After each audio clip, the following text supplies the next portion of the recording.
Kelompok terbang atau kloter pertama jemaah calon haji telah berangkat ke Tanah Suci hari ini.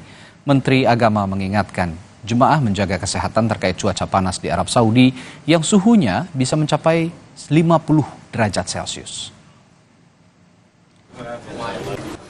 Kloter pertama jemaah calon haji Indonesia 1445 Hijriah mulai diberangkatkan Minggu dini hari.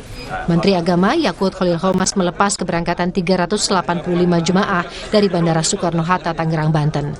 Menteri Agama mengingatkan jemaah untuk menjaga kesehatan di tengah tantangan cuaca panas di Arab Saudi lebih dari 40 derajat Celcius.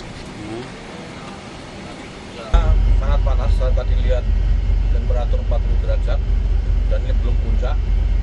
Kata Pak Taufik Ar-Robiah beberapa hari yang lalu menyampaikan ke saya, Menteri Haji dan Umroh Kerajaan Saudi Arabia menyampaikan ke saya bisa 48 sampai 50 derajat Celcius. Jadi saya minta kepada calon jamaah haji Indonesia untuk mempersiapkan fisik. Kerajaan Arab Saudi juga telah memperingatkan soal cuaca panas. Kami kutip dari media berita Saudi Arabia, Saudi Gazette, Pusat Meteorologi Nasional atau the National Center of Meteorology menyebut musim panas di Saudi dimulai 1 Juni. The National Center of Meteorology NMC said that summer season will begin in Saudi Arabia from June 1st this year. Pusat Meteorologi Nasional NMC mengatakan musim panas akan dimulai di Arab Saudi mulai 1 Juni tahun ini. Soal kesehatan jemaah calon haji jadi perhatian pemerintah, ditambah tahun ini kuota jemaah Indonesia adalah yang terbanyak sepanjang sejarah penyelenggaraan ibadah haji.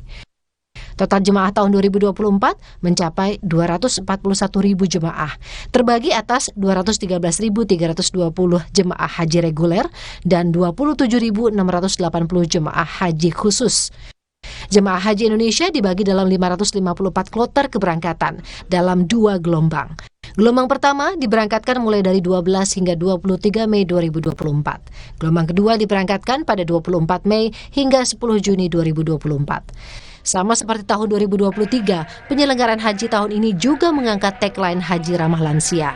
Ada sekitar 41.000 jemaah lanjut usia akan menunaikan ibadah haji. Tim Liputan, Kompas TV.